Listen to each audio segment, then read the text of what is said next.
தமிழகத்தில் கூட்டுறவு சங்கங்கள் மூலம் வழங்கப்படும் குறைந்த வட்டி விகித நகைக்கடன்கள் குறிப்பாக விவசாயிகளுக்கும் கிராமப்புற மக்களுக்கும் பெரும் உதவியாக இருந்து வருகின்றன.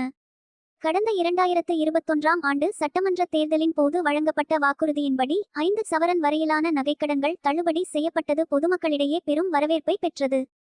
தற்போது மீண்டும் ஒரு சட்டமன்ற தேர்தல் நெருங்கி வரும் வேளையில் அரசு மீண்டும் ஒரு நகைக்கடன் தள்ளுபடி அறிவிப்பை வெளியிடும் என்ற எதிர்பார்ப்பு மக்களிடையே பலமாக எழுந்துள்ளது.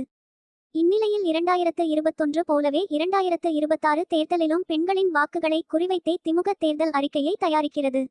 இதைத்தான் கனிமொழி திமுகவின் தேர்தல் அறிக்கை கதாநாயகியாக இருக்கலாம் என குறிப்பிட்டு இருக்கிறார். இதன் மூலம் மகளிர் உரிமைத் தொகை உயர்த்தப்படுவது குறித்து விரைவில் அறிவிக்கப்படலாம் என்றும், தேர்தல் நேரத்தில் கூட்டுறவு சங்க நகைக்கடன் தள்ளுபடி அறிவிப்பு வெளியாகலாம் எனவும் கூறப்படுகிறது.